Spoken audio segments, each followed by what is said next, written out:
mas o Evangelho de Lucas, capítulo 24.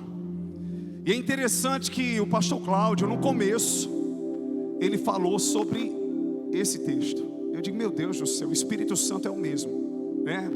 O nosso Deus, ele é lindo demais. Então você vai abrir no capítulo 24 do Evangelho de Lucas, e nós vamos para o versículo 30. Oh Deus maravilhoso. 30, 31 e 32 apenas. E eu quero falar para você nessa noite sobre libertação mental. Quantos creem que Deus está trazendo libertação mental sobre nós? Diga aleluia. Oh Deus maravilhoso. Você vai poder nos acompanhar pelo telão, independente da versão. O sentido é o mesmo. A palavra do Senhor nos diz aqui, Lucas 24, a partir do versículo 30. Quando estava à mesa com eles, tomou o pão e deu graças, partiu e deu a eles. Então os olhos deles foram abertos e reconheceram, e ele desapareceu na vista deles. Perguntaram-se um ao outro: não estava queimando o nosso coração enquanto ele nos falava no caminho e nos expunha as escrituras? Só até aqui. Curve a sua cabeça, feche os seus olhos. Deixa eu orar por você. Podemos amenizar as luzes. Meu Deus, muito obrigado, Pai, porque o Senhor até aqui tem feito coisas extraordinárias. O Senhor tem falado conosco, Pai, através dos louvores. O Senhor tem falado conosco através de cada palavra que foi liberada. O pastor Cláudio que começou aqui orando, o ministério de louvor que o Senhor usou, a Camila, Senhor, o Davidson, a Thaisa, todo o pessoal do instrumental, todos aqueles, Senhor, que estão aqui. O Senhor já tem feito mais do que o bastante. A palavra do pastor Gledson foi tremenda, mas cremos, Pai, que o Senhor tem algo mais para nós. E cremos que esse algo mais o Senhor há de nos entregar para a glória do Teu nome. Que eu possa, Senhor, diminuir, que o Senhor cresça através da minha vida, em nome de Jesus. É isso que nós cremos e profetizamos. Se você crê, aplauda lindamente o nome do Senhor Jesus. Aleluia.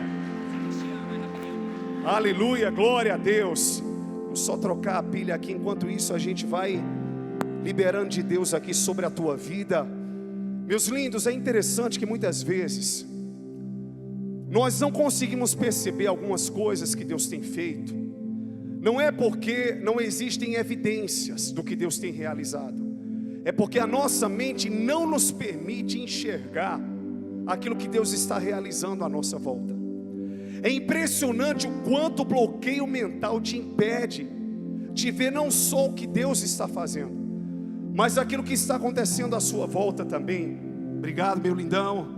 Através de vidas e de pessoas. De repente, quando você cria uma imagem sobre alguém, por mais que aquela pessoa ela tenha frutos de mudança, se você não viver ou não passar por uma libertação mental, você não vai acreditar na mudança daquela pessoa, por mais que os frutos sejam evidentes. Então muitas vezes não é só aquilo que está acontecendo, é aquilo que também nós não estamos conseguindo ver nem perceber. O marido está mudando no seu comportamento, mas a esposa, ela tem a mesma visão daquele homem que tinha um comportamento que a feria. Do mesmo jeito a esposa está mudando, mas o esposo não consegue perceber, porque a visão que ele tem acerca dela é da mesma mulher que feria ele. Um amigo, isso acontece também com irmãos, acontece com parentes, acontece com amigos. E é interessante que os bloqueios mentais nos levam também a não vermos como Deus está agindo, o quanto Deus está nos abençoando, provendo o que nós precisamos, o quanto Deus está nos amadurecendo em meio a processos.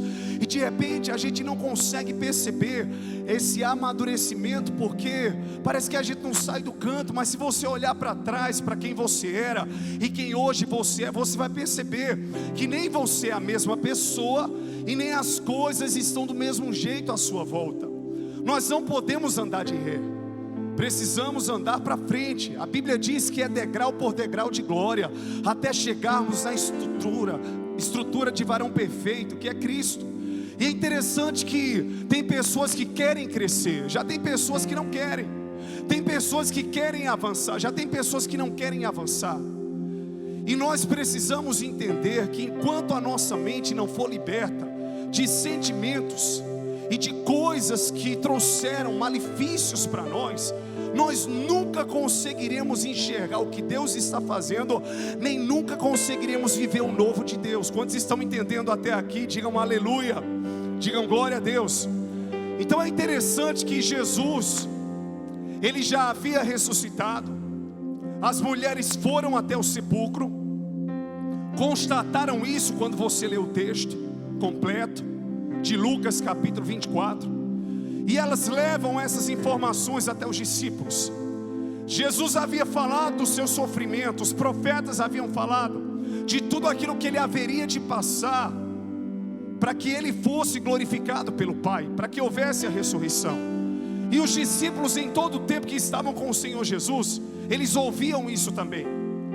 Mas é interessante que, chegando o terceiro dia, 2 dos discípulos, tendo as informações de que o sepulcro estava vazio, mas não sabiam o que havia acontecido, Jesus falou muitas vezes que haveria de ressuscitar, que haveria de padecer, mas parece que naquele momento eles não estavam lembrando das palavras do Senhor Jesus. Não só eram os olhos que estavam fechados, mas a mente também. Eles lembravam das palavras, mas as palavras não estavam sendo uma verdade no coração deles. É tanto que no texto eles falaram, Ele disse que ressuscitaria ao terceiro dia, que iria redimir a Israel, e já é o terceiro dia e até aqui nada aconteceu. E é interessante que os discípulos saem de Jerusalém e vão até uma aldeia chamada Emaús, que de Jerusalém até Emaús era uma distância de 11 quilômetros. E nesse percurso Jesus se aproxima deles. E é interessante que a Bíblia diz que os seus olhos estavam fechados. Eles não conseguiam perceber que era o Senhor Jesus. Aí a minha pergunta aqui para você é: será que Jesus estava desfigurado? Será que Jesus tinha outro rosto? Você acha que ao ressuscitar, Jesus ressuscitou com outro rosto? Fala para o seu irmão, o rosto era o mesmo. Fala para o seu irmão, o rosto era o mesmo. Só que não haviam chagas, haviam apenas cicatrizes. Fala para o seu irmão, cicatrizes. Alguns teólogos dizem que é porque o rosto daquele que parecia ser estrangeiro estava coberto. Não temos comprovação teológica para isso. Outros teólogos diziam e dizem que o Senhor não permitiu que Ele os visse, que eles vissem que era o Senhor. Mas se Jesus tivesse tido essa ação de não permitir que eles enxergassem o Senhor, Jesus não teria exposto as Escrituras como Ele expôs.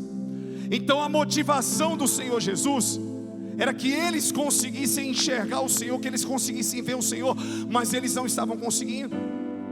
E 11 quilômetros de uma conversa, fala assim para o seu irmão, diga, a conversa foi longa. A conversa foi longa, porque não foram de carro não, eles foram a pé. E é interessante que todo dia, quando já estava findando a tarde, Jesus, Ele fez como se Ele fosse para mais longe, não fosse entrar na aldeia. Só que a direção que eles tinham era de ir até Emaús. Constrangidos, achando que era um estrangeiro, eles disseram, já é tarde, fique aqui conosco. Ou seja, amanhã o Senhor vai, sem saber ainda que era o Senhor. Então Jesus entrou em Emaús, foi até a casa que eles estavam, e ali houve um jantar. Diga para o seu irmão, um jantar. Só que naquele momento do jantar, Jesus foi a pessoa que deu graças e levantou o pão e partiu. Diga assim para o seu irmão, partiu o pão. E naquele momento diz a palavra que eles reconheceram que era o Senhor. Só que quando eles reconheceram que era o Senhor, não é que era tarde demais, mas é que já era no fim da aparição. Jesus foi e desapareceu, não permaneceu mais ali com eles. E de repente eles começaram a questionar. Não queimava em nosso coração quando pelo caminho Ele nos abria os olhos e nos ensinava as Escrituras? eles começaram a não entender por que eles não reconheceram que era o Senhor. Eu agora vou começar a pregar. Diga assim para o seu irmão, diga: aperta o cinto, porque Deus vai falar contigo. Eu queria que você aplaudisse a Jesus nessa noite.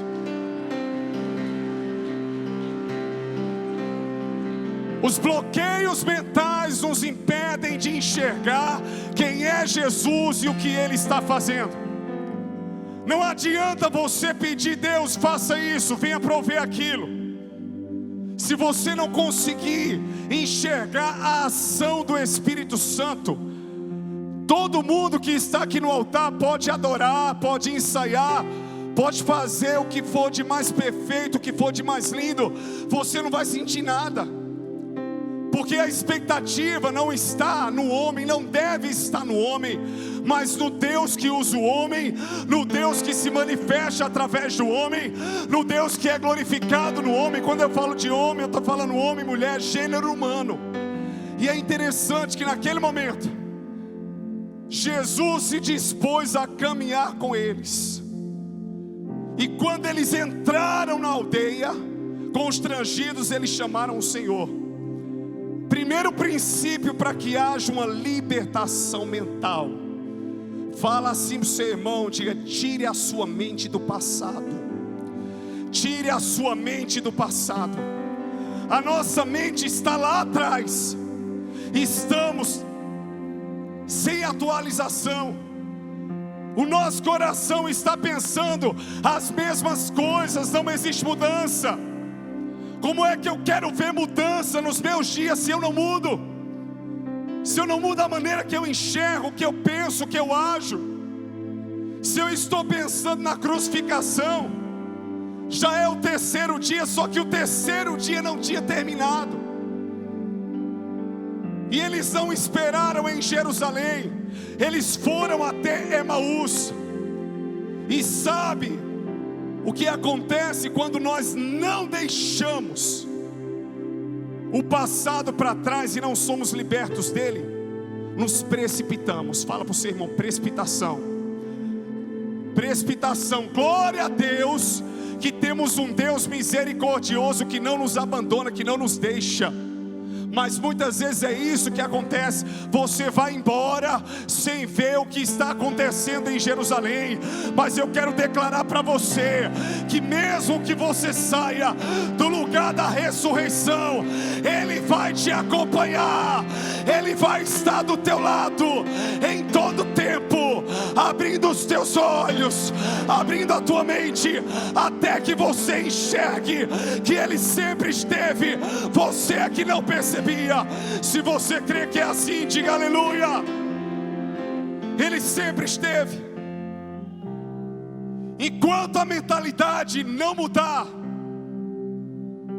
enquanto você não sepultar o que aconteceu lá atrás, não adianta dizer: eu perdoei, se esse perdão não tiver frutos. Não adianta dizer: eu tenho fé, se a fé não tiver obras.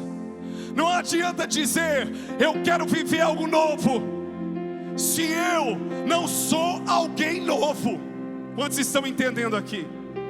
Não adianta dizer: eu quero que Deus abra uma porta, se eu não consigo passar pela porta. Não adianta pedir para Deus fazer milagres, se eu não consigo enxergar o milagre.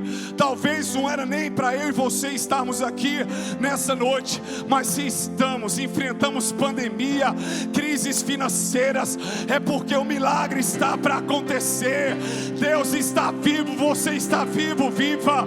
E se Deus te trouxe aqui, Ele te trouxe com o propósito de dizer: a boa obra que eu comecei, eu a completarei, diz o Senhor. Se você crê que é assim, diga aleluia. Então o primeiro princípio é: se liberte do passado. Às vezes o cenário que você viveu e o que você viu foi tão traumático, as chicotadas, os açoites, a natureza de morte, que você não consegue acreditar que Deus está fazendo. Você não pode ser. Só que existe um detalhe: o coração dele já estava queimando, Só que eles, por causa do bloqueio mental, eles não perceberam. Agora diga assim para o seu irmão, diga: segundo princípio para ser liberto, diga: deixa Jesus servir o banquete. Os olhos só foram abertos porque quem serviu foi Jesus, quem partiu o pão foi Jesus. Quem foi aquele que disse: tome um pedaço para você e um pedaço para você? E graças a Deus por isso. Muitas vezes nós queremos produzir a nossa própria refeição ministerial, de casamento pessoal, e Deus está dizendo: quem manda no banquete sou eu, quem distribui sou eu, quem reparte o pão sou eu, quem te entrega sou eu. Quantos creem que é desse jeito? Ah, não é do jeito que eu quero, não é do jeito que você quer, é do jeito que Deus determinou. Mas o que Ele determinou vai acontecer, vai concretizar, porque Ele é fiel à sua palavra. Mas deixe Jesus partir o pão. Mas eu sou o dono da casa, mas quando Ele chega, quem manda é Ele. O corpo é seu, mas você é templo do Espírito Santo. Você tem uma vida, mas ela pertence a Cristo. Dá uma chacoalhada no seu irmão e diga: quem manda é Ele, o banquete é Ele. Enquanto nós continuarmos decidindo por nós mesmos, tomando as nossas decisões em cima de precipitações, em cima daquilo que está no nosso coração, nós nunca conseguiremos ser libertos mentalmente daquilo que está acontecendo. Está lá no casamento, teve uma briga lá atrás por conta de uma situação, aí tem uma nova briga, ressuscita o defunto que já morreu, já foi sepultado, que já está fedendo lá atrás, já pediu perdão, mas na hora da raiva o perdão cai por água abaixo.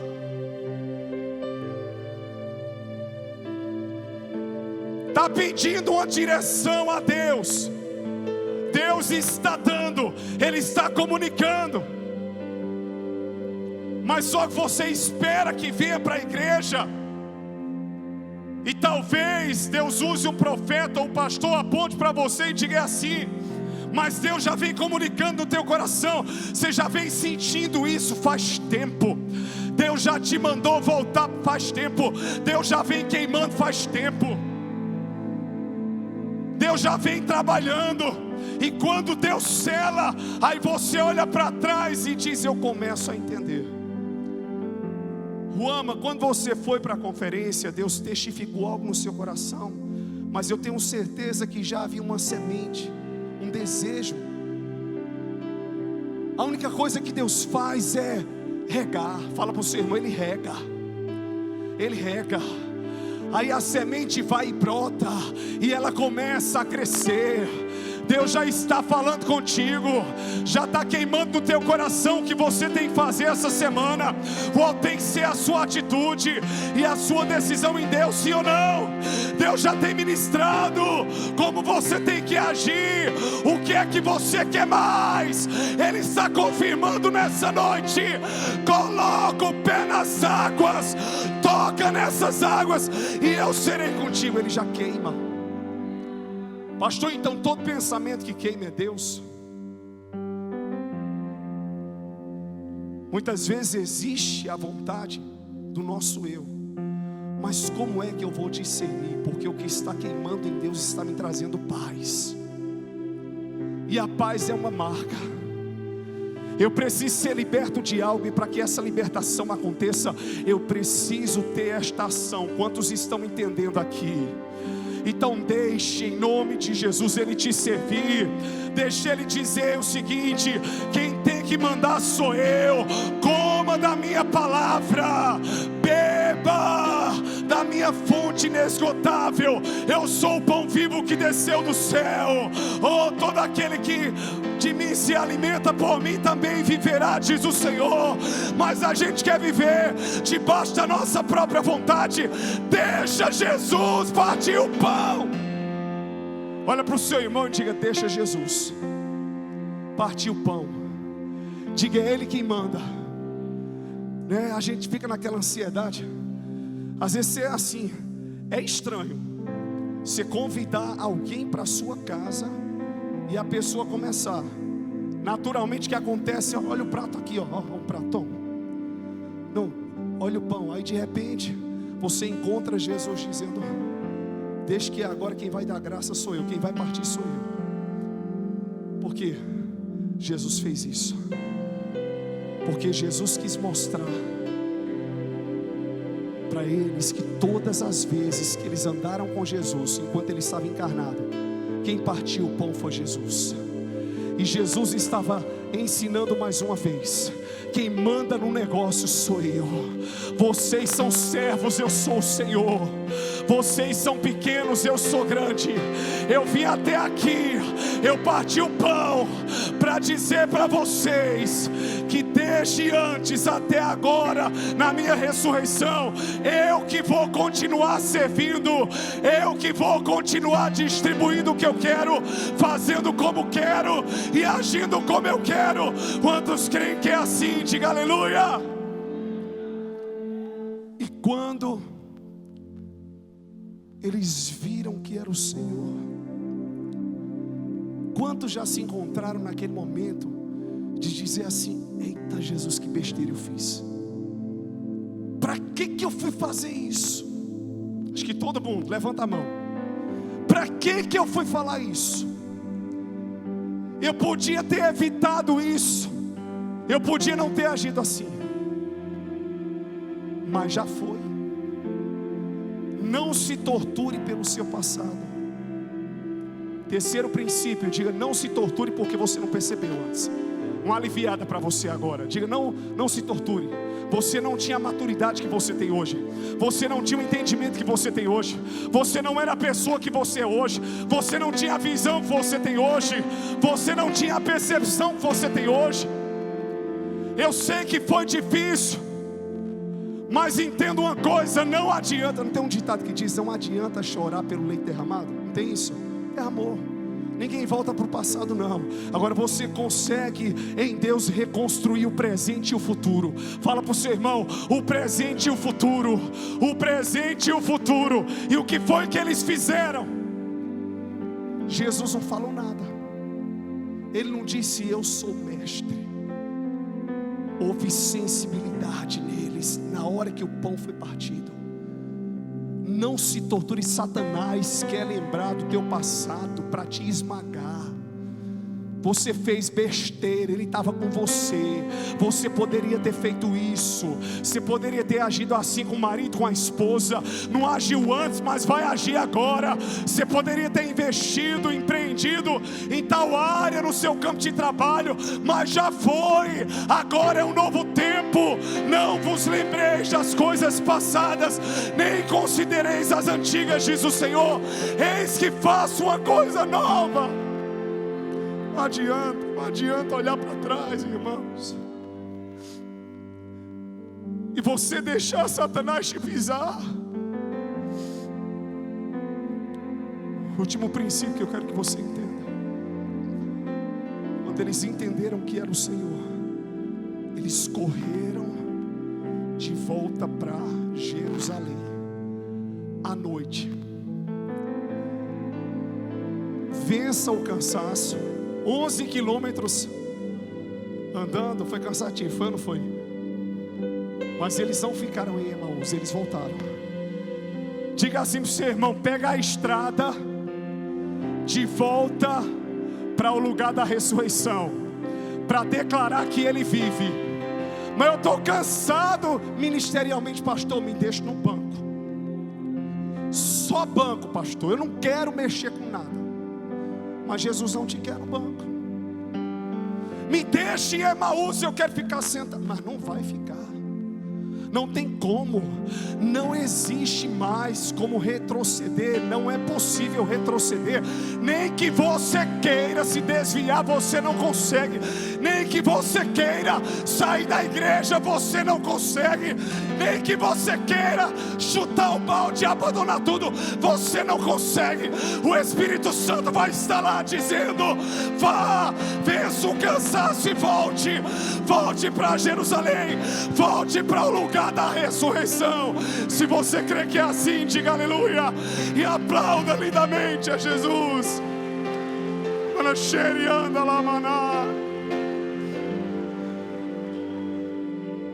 Estou cansado, pastor. Eu sei. Estou cansada de tudo que eu já andei, de tudo que eu já passei. E o que Ele passou por mim e por você, e o que Ele se submeteu por amor a mim e a você. O que é voltar para Jerusalém? É voltar para a posição que você nunca deveria ter saído. É estar no centro da vontade de Deus. Não é voltar ao passado, não é voltar para Jerusalém para falar da morte, é para falar da vida, é para falar: eu vi, Ele esteve conosco. As mulheres tiveram essa visão, mas eu vi que Ele vive, Ele caminhou conosco, Ele repartiu o pão, Ele não nos deixou, Ele está vivo. Eles voltaram, e humanamente falando, eles estavam cansados, sim ou não? 11 quilômetros, quem é bom de matemática, seria mais ou menos de Caruaru até onde? Terra Vermelha. Vamos fazer uma jornada de caminhada até Terra Vermelha, e quando a gente chegar lá e perceber o que Jesus está fazendo, eles voltaram correndo para Jerusalém. A maratona é assim, a gente vai andando e volta correndo. Diga para o seu irmão, diga: quando você reconhece que Ele vive, você não anda mais, você corre. Segura a revelação. Vem cá, uma de vocês da dança, vem cá, qualquer uma, vamos lá. Jamil, você até reconhecer que é Jesus, pronto, vai fazer algo profético. Você vem apenas andando, mas quando você diz: é Ele, aí agora você volta até as meninas correndo e chama elas, vai lá, chama elas, levanta, e saiam comunicando, correndo no meio da igreja que Ele vive. Vai lá, Morgana, vai lá. É assim, ó, é assim que você volta, é assim que você vai, é assim que você corre. Vai lá com tudo, vai lá com tudo, vai lá com tudo. Não se canse, não se fadigue, toma o caminho de volta, vai correndo, Deus é contigo. Mais forte é Ele. Basta você reconhecer. Obrigado, a minha voz já estava indo embora. Basta você reconhecer que é Ele. Você vai ver no texto, eles voltaram correndo, pastor. Eita revelação! Foram andando e voltaram correndo. Para quem estava cansado, mas os que esperam no Senhor renovarão as suas forças. Subirão com asas como águia, correrão e não se cansarão, caminharão e não se fatigarão. Se você é essa pessoa, aplauda lindamente o nome do Senhor.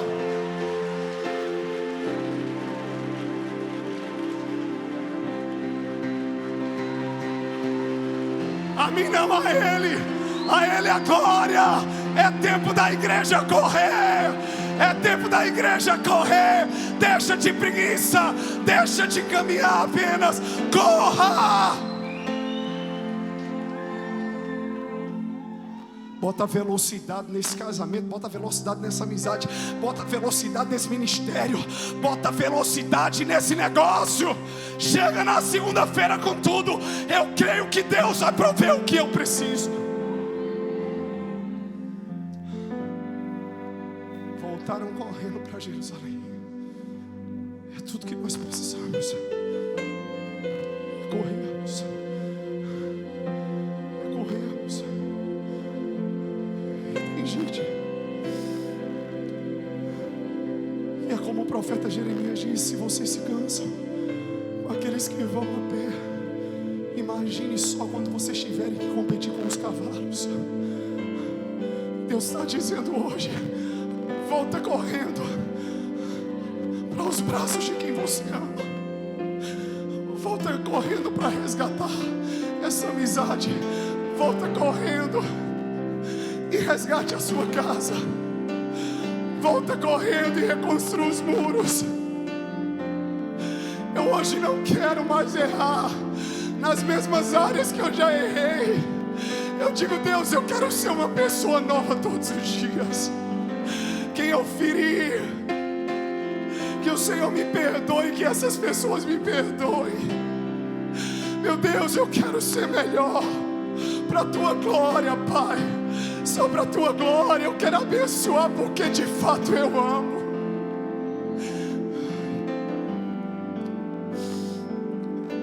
A libertação mental, ela só acontece quando você chega nesse último estágio, quando você deixa de caminhar e começa a correr. Diga comigo, diga: eu creio. Diga: eu creio com fé, que essa semana vai ser uma semana de maratona. Diga: mas que nessa corrida eu vou na minha velocidade máxima. Quantos estão entendendo espiritualmente, emocionalmente, materialmente? Diga aleluia, diga glória a Deus. Ah, eu não tenho dinheiro, você tem um dono do ouro e da prata. Ah, eu não consigo, mas Ele vai na sua frente e Ele vai trabalhar. Ele vai abrir caminhos no deserto e rios no ermo.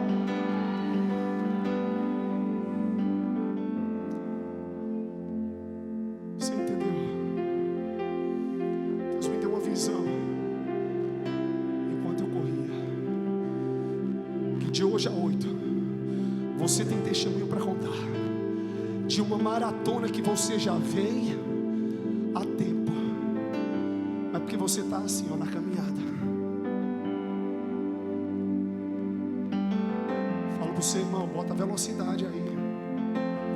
Diga: bota velocidade aí. Diga: vamos correr, eu não tenho mais tempo a perder. Fala para o seu irmão: eu não tenho mais tempo a perder. E Deus me deu uma visão. Quando eu comecei a correr na igreja, eu tive uma visão espiritual de vocês vindo e correndo todo mundo pelo meio da igreja. Eu via que as cadeiras começavam a ser empilhadas e a gente começava a correr. Vamos fazer isso hoje? Não. Ah, já pensou, né? O pastor vai fazer isso com a gente. Não, hoje não. Não sei como é que está a sua performance física. Eu não vou fazer isso com você para... Ah, pastor, não aguento não. Mas vá se preparando, porque emocionalmente, espiritualmente, é isso que Deus vai fazer comigo e com você. Assim como eu quero, assim como eu tenho vivido todos os dias essa realidade. Quando as opressões elas tentam vir, quando as dores elas vêm, por causa de tantas coisas que nós temos passado, enfermidades na família, meu coração dói, porque estamos no processo da cura. Quando eu vejo, só Deus sabe, se não fosse o Senhor na nossa vida, meu amor, nós não estaríamos vivos por tantas coisas que nós temos visto e vivido. Mas eu escolhi correr com aquele que diz: eu sou o teu pastor e nada te faltará. Eu amo vocês. Sabemos que somos amados. Amamos todos aqueles que já passaram pela nossa vida e todos aqueles que chegarão também. E hoje o meu desejo é